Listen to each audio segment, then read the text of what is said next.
जेव्हा घरात भगवंताचा वास होतो तेव्हा मिळतात हे 11 शुभ संकेत. मित्रांनो, जर दररोज सकाळी तुम्हाला हे संकेत मिळत असतील तर समजा की तुमच्या घरात ईश्वराचा वास झाला आहे.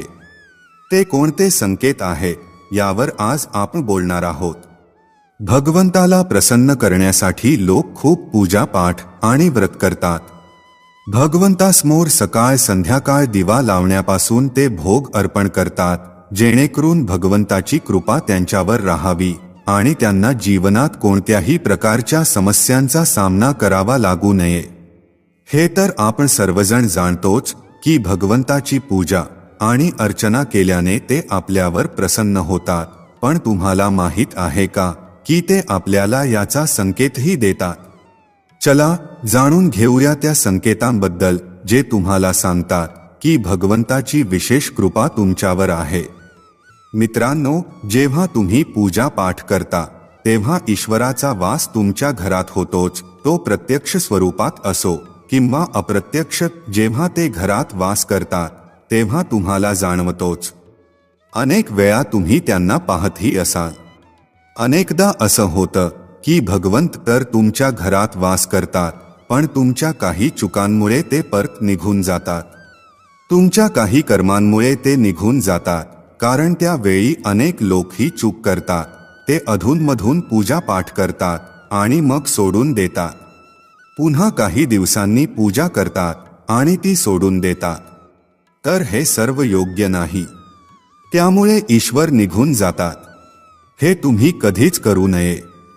अनेक लोक असेही असतात ज्यांच्या घरात ईश्वर वास करतात, पण त्यांना स्वतःला याची कल्पना नसते आणि ते स्वतःच त्यांचा अपमान करून त्यांना परत पाठवतात, असं म्हणत की मी तर रोज ईश्वराची पूजा करतो, पण तरीही ईश्वर मला का दिसत नाहीत. तर तुमचे हे सगळे कर्म तुमच्या ईश्वराला रुष्ट करून टाकतात.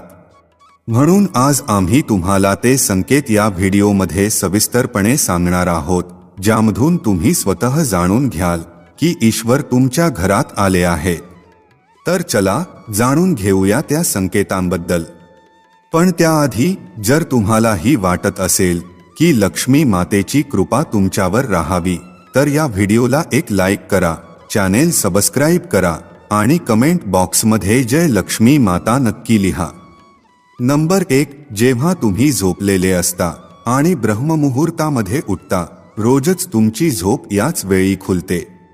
तसेच जर ब्रह्ममुहूर्तामध्येच तुम्हाला असं स्वप्न दिसत असेल की तुम्ही मंदिरात पूजा करत आहात, मंत्रांचा जप करत आहात, तर ब्रह्ममुहूर्तात पाहिलेली अशी स्वप्ने हे सुद्धा याचे संकेत असतात की ईश्वर तुमच्या घरात आहे. नंबर 2. जर तुम्हाला ब्रह्ममुहूर्तातच शंखाचा आवाज ऐकू येत असेल, मंत्रांचा आवाज ऐकू येत असेल, घंटांचा आवाज किंवा एखादं नाव, जसं की कोणी तुम्हाला राम राम म्हणत आहे, असा आवाज जर तुम्हाला ऐकू येत असेल, तर हा दुसरा संकेत असतो, ज्यातून हे समजतं की भगवंत तुमच्या घरात आले आहे. नंबर 3. जेव्हा तुम्ही सकाळ सकाळी अंघोळ करून तयार होता तेव्हा तुम्हाला एक वेगळेच सुगंध येते. हे एक विचित्र सुगंध असते जे तुमच्या घरात कोणालाही येत नाही, फक्त तुम्हालाच जाणवते. हे ना कोणत्याही अत्तराचे सुगंध असते, ना कोणत्याही अगरबत्तीचे किंवा अन्य कुठल्याही वस्तूचे. फक्त तुम्हालाच हे वेगळे सुगंध येते. हे सुगंध तुमच्या घरातील मंदिरातून येते. आता ते घरात ज्या ठिकाणी असेल तिथेच तुम्हाला हे सुगंध जाणवते. आणि जितके तुम्ही तुमच्या घराच्या मंदिराजवळ जाता तितके हे सुगंध जास्त तीव्रतेने येते. मित्रांनो, हा सुगंध देवी देवतांचा असतो, ज्यामधून तुम्हाला हे समजते की ईश्वर तुमच्या घरात वास करून आहे. आता जी नकारात्मक ऊर्जा असते, जेव्हा तिचा घरात प्रवेश होतो तेव्हा घराच्या आत दुर्गंधी येऊ लागते. पण जेव्हा ईश्वराचा वास होतो तेव्हा सकारात्मक ऊर्जा घरात प्रवेश करते. तुम्हाला सुगंध जाणवू लागतो. ही महक अतिशय छान असते, गोडसर असते, मधुर असते, जी तुमचं मन पूर्णपणे मोहवून टाकते. नंबर 4. जेव्हा तुम्ही पूजा करायला जाता तेव्हा त्याच वेळी जर एखादं जीव म्हणजेच कुत्रा, मांजर, गाय किंवा इतर कुठलाही व्यक्ती, भिक्षुक तुमच्या दाराशी येतो आणि हे तुमच्या सोबत आठवड्यातून 3-4 वेळा सतत होत असेल की तुम्ही पूजा करत असतानाच ते येत असतील, तर याचा अर्थ असा आहे की ईश्वर तुमच्या घरात टकटक करत आहे, त्यांचे आगमन होत आहे. कारण जी गाय असते ती सुद्धा मातेचे स्वरूप मानली जाते. कुत्रा सुद्धा भैरव बाबांचे प्रतीक मानला जातो. किंवा एखादा याचक येतो तर तोही ईश्वराच्या एखाद्या रूपात येतो. त्यामुळे आपण कधीही त्यांना हटकावू नये, उलट त्यांना तृप्त करायला हवे, म्हणजे त्यांना अन्न द्यायला हवे, त्यांचा सन्मान करायला हवा. पैशाचं किंवा इतर कोणत्याही गोष्टीचं दान करणं वेगळी गोष्ट आहे, पण सर्वात मोठं दान अन्नाचं, पाण्याचं मानलं जातं. नंबर 5. जर तुम्हाला रात्री झोपेदरम्यान वारंवार स्वप्न पडत असतील आणि त्या स्वप्नात मंदिर, भगवंताची मूर्ती किंवा फोटो दिसत असेल, तर याचा अर्थ असा आहे की तुमच्यावर भगवंताची कृपा आहे. अनेक वेळा असं होतं की तुम्ही एखादी गोष्ट घ्यायला पुढे जाता, पण घेतानाच मनात काही शंका येते. सर्व काही योग्य असूनही काहीसं असं होतं की आपल्याला तो निर्णय घेण्यापासून मन थांबवतं. याचा अर्थ असा मानला जातो की तुमच्यासोबत एखाद्या दैवी शक्तीचा आशीर्वाद आहे. नंबर 6. ज्यांच्यावर भगवंताची कृपा असते ते श्रीमंत असोत किंवा गरीब, त्यांना प्रत्येक ठिकाणी सन्मान मिळतो. जर कोणाला कमी मेहनतीतही यश मिळत असेल तर ही भगवंताच्या कृपेचीच खूण आहे. भगवंत त्यांना सर्व अडचणींपासून वाचवतात. ज्यांच्यावर भगवंत प्रसन्न असतात ते प्रत्येक परिस्थितीत आनंदी राहतात. त्यांच्या जीवनात कितीही दुःख का असेना, ते नेहमी आनंदीच राहतात. त्यांना कधीही कोणत्याही अडचणींपासून भीती वाटत नाही. ते प्रत्येक संकट सहजतेने पार करतात. नंबर 7. घुबड दिसणं हे शुभ मानलं जातं. हिंदू धर्मात घुबडाला खूप महत्त्वाचं स्थान दिलं गेलं आहे. घुबडाला माता लक्ष्मीचं वाहन मानलं जातं. म्हणून जर तुम्हाला कुठे घुबड दिसलं तर हे एक अत्यंत शुभ संकेत मानलं जातं. कुठल्याही ठिकाणी अचानक घुबड दिसलं तर समजा की लवकरच माता लक्ष्मी तुमच्या घरी येणार आहेत. नंबर 8. खाण्यापिण्यात बदल होऊ लागतो. माता लक्ष्मी ज्या घरात येतात त्या घरातील लोकांच्या खाण्याच्या सवयी बदलू लागतात. असं सांगितलं जातं की अशा घरांमध्ये लोकांना भूक कमी लागते. विशेष बाब म्हणजे अशा लोकांना कमी अन्नही पुरेसं वाटू लागतं. याशिवाय अशा घरांतील लोक व्यसन आणि मांसाहारापासूनही दूर होऊ लागतात. नंबर 9. धनाची देवी माता लक्ष्मी यांना स्वच्छता खूप प्रिय असते. ज्या घरांमध्ये स्वच्छता असते माता लक्ष्मी त्या घरात वास करतात. याशिवाय माता लक्ष्मीला स्वच्छतेसाठी वापरली जाणारी झाडू देखील खूप प्रिय असते. असं सांगितलं जातं की सकाळच्या वेळी कुठे जात असताना जर तुम्हाला एखादा व्यक्ती घराबाहेर झाडू मारताना दिसला तर हा खूप शुभ संकेत असतो. नंबर 10. शंखाचा आवाज शुभ संकेत देतो. हिंदू धर्मात शंखाला एक महत्त्वाचं स्थान दिलं गेलं आहे. एवढंच नाही तर शंखाचा आवाजही खूप शुभ मानला जातो. म्हणूनच कुठल्याही शुभ प्रसंगी होणाऱ्या पूजा पाठात शंख वाजवला जातो. जर सकाळी उठल्यावर तुम्हाला शंखाचा आवाज ऐकू आला तर हा एक शुभ संकेत असतो. असं मानलं जातं की सकाळी उठल्यावर शंखाचा आवाज ऐकू येणं हे तुमच्या घरी माता लक्ष्मीच्या आगमनाचं लक्षण असतं. नंबर 11. जर तुम्हाला सलग 3 दिवस घरातून बाहेर पडताना नीलकंठ पक्षी दिसला तर समजा की भगवंतांनी तुमचं ऐकलं आहे. तुमची लवकरच एखादी मोठी मनोकामना पूर्ण होणार आहे. नीलकंठ पक्षी दिसणं हे महादेवाच्या कृपेचं लक्षण असतं. जर तुमच्या घरासमोर वारंवार पांढरी गाय यायला लागली किंवा एखाद्या दिवशी पांढरी गाय तुमच्या घरासमोर येऊन तिच्या वासराला दूध पाजू लागली तर हे देवी देवतांची तुमच्यावर कृपा असल्याचं स्पष्ट लक्षण आहे. हे दर्शवतं की तुमची पूजा प्रार्थना यशस्वी होत आहे आणि तुमच्या जीवनातील सर्व समस्या दूर होणार आहेत. भगवंत तुमची सगळी दुःख आणि वाईट दिवस संपवणार आहे.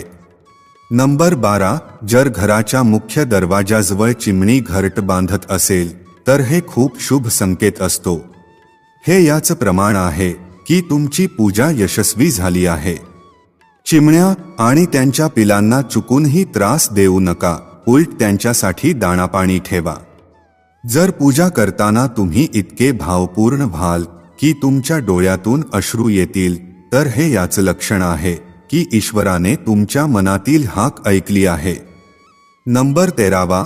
तुम्ही सकाळी पूजा केल्यानंतर घराबाहेर जाता आणि कुठे तुम्हाला माकडांचा कळप दिसतो तर हेही दर्शवतं की तुमची पूजा सिद्ध होणार आहे. भगवंत तुमच्यावर मेहरबान आहे. प्रयत्न करा की त्या माकडांना अन्न द्या. जर तुमच्या घरात कोणत्याही अगरबत्ती, रूम स्प्रे किंवा कृत्रिम सुगंधाशिवायही घरात सुगंध आणि ताजेपणा जाणवत असेल तर हे समजा की तुमच्यावर ईश्वराची कृपा आहे आणि लवकरच तुमचे दिवस पालटणार आहेत. नंबर 14. पूजेदरम्यान घरात एखाद्या अतिथीचे आगमन होणे हे देखील भगवंताच्या कृपेचे लक्षण आहे. जर अतिथी एखादं भेटवस्तू घेऊन आला तर हे स्पष्ट संकेत आहे की भगवंतांनी तुमची पूजा स्वीकारली आहे. जर पूजेदरम्यान लावलेल्या दिव्याची ज्योत अचानक वेगाने पेटू लागली तर समजा की तुमची पूजा सिद्ध होणार आहे आणि ईश्वराच्या कृपेने तुमचे दुःखाने भरलेले दिवस लवकरच दूर होणार आहे. जर अनेकदा तुमची झोप सकाळी 3 वाजल्यापासून 5:30 वाजेच्या दरम्यान म्हणजेच ब्रह्ममुहूर्तात उघडत असेल तर हे देखील ईश्वराचे संकेत आहे की भगवंत तुमच्या भक्तीने प्रसन्न आहे. नंबर 15. ज्यावेळी एखाद्या व्यक्तीची झोप अचानक रात्री 3 नंतर पुन्हा पुन्हा उघडते तेव्हा त्याला सामान्य गोष्ट समजू नका. हा संकेत अतिशय शुभ मानला जातो. असं मानलं जातं की रात्री 3 नंतर देवी देवतांच्या शक्ती जागृत होतात, ज्या की तुमच्याशी बरेच काही सांगू इच्छितात. अशा वेळी तुमचं पुन्हा पुन्हा 3 नंतर उठणं यशस्वी होण्याचं लक्षण असतं. त्याच वेळी रात्री 3 नंतर देवी देवतांकडून मागितलेलं वरदान कधीच व्यर्थ जात नाही. ईश्वर तुमची प्रार्थना नक्कीच ऐकतात. नंबर 16. जर तुम्हाला तुमच्या स्वप्नांमध्ये उंच उंच पर्वत दिसत असतील आणि तिथून वाहणारा झरा तुम्हाला दिसत असेल आणि तुम्ही त्या जलाचं सेवन करत असाल तर नक्कीच तुम्हाला यश नक्की मिळतं. जर तुम्ही तुमच्या शिक्षणाचा योग्य उपयोग करून कुटुंब चालवत असाल तर हे ईश्वरी कृपेनेच शक्य आहे. जगात अनेक असे लोक आहेत जे सुशिक्षित असूनही शिक्षणाचा योग्य उपयोग करू शकत नाहीत. ज्यांची तब्येत चांगली राहते त्यांच्यावरही परमेश्वराची विशेष कृपा असते. तब्येत बिघडल्यामुळे फक्त शरीरावरच परिणाम होत नाही तर मोठं आर्थिक नुकसानही होतं. म्हणूनच निरोगी शरीर असलेल्या लोकांनी स्वतःला भाग्यवान समजावं. जर तुम्हाला आयुष्यात योग्य जोडीदार मिळाला असेल तर हेही परमेश्वराच्या कृपेनेच शक्य आहे. एक चांगला जीवनसाथी तुमचं संपूर्ण जीवन सुखमय बनवू शकतो, पण जर जोडीदार चांगला मिळाला नाही तर पूर्ण जीवन भांडणं आणि त्रासांमध्ये जातं. नंबर 17. जर एखाद्या व्यक्तीचं अपत्य आज्ञाधारक असेल तर हेही परमेश्वराच्या कृपेचं लक्षण आहे. नाहीतर आजच्या युगात बहुतेक लोक आपल्या अपत्यांमुळेच दुःखी आहेत. योग्य अयोग्य यामधील फरक करण्याची क्षमता ज्या लोकांकडे आहे त्यांच्यावर त्यांच्या इष्टदेवांचा आशीर्वाद असतो. भगवंताचे दर्शन स्वप्नात घेणाऱ्या लोकांवरही देवी देवतांची कृपा असते, नाहीतर परमेश्वराला पाहणं प्रत्येकासाठी शक्य नसतं. ज्याचं रागावर नियंत्रण आहे, ज्याचं मन शांत आहे, जो प्रत्येक परिस्थितीत स्थिर राहून निर्णय घेऊ शकतो, अशा लोकांवर ईश्वराचा हात असतो, म्हणूनच ते शक्य होतं. नंबर 18. भगवंत आपल्याला त्यांच्या खऱ्या रूपात दिसत नाहीत, पण काही लोक असेही असतात जे भगवंतासमान मानले जातात. यामध्ये आई वडील, गुरु किंवा ब्राह्मण येतात. यापैकी कोणीही पूजेदरम्यान तुमच्या घरी येत असेल तर हे खूप शुभ मानलं जातं. तुम्ही त्यांना घरातून रिकाम्या हाताने पाठवू नये. पूजेदरम्यान जर भगवंताच्या मूर्ती किंवा प्रतिमेवरून एखादं फूल किंवा माळ तुमच्याजवळ पडली तर हे खूपच शुभ संकेत आहे. यावरून समजतं की भगवंताची कृपा तुमच्यावर आहे आणि तुमची मनोकामना लवकरच पूर्ण होणार आहे. ही सर्व माहिती जनहित लक्षात घेऊन दिली जात आहे. ज्योतिषशास्त्र व धर्माचे उपाय व सल्ले आपल्या श्रद्धा व विश्वासावर आधारित करून पहावेत. व्हिडिओचा उद्देश फक्त तुम्हाला चांगला सल्ला देणं आहे. या संदर्भात आम्ही कोणत्याही प्रकारचा दावा करत नाही.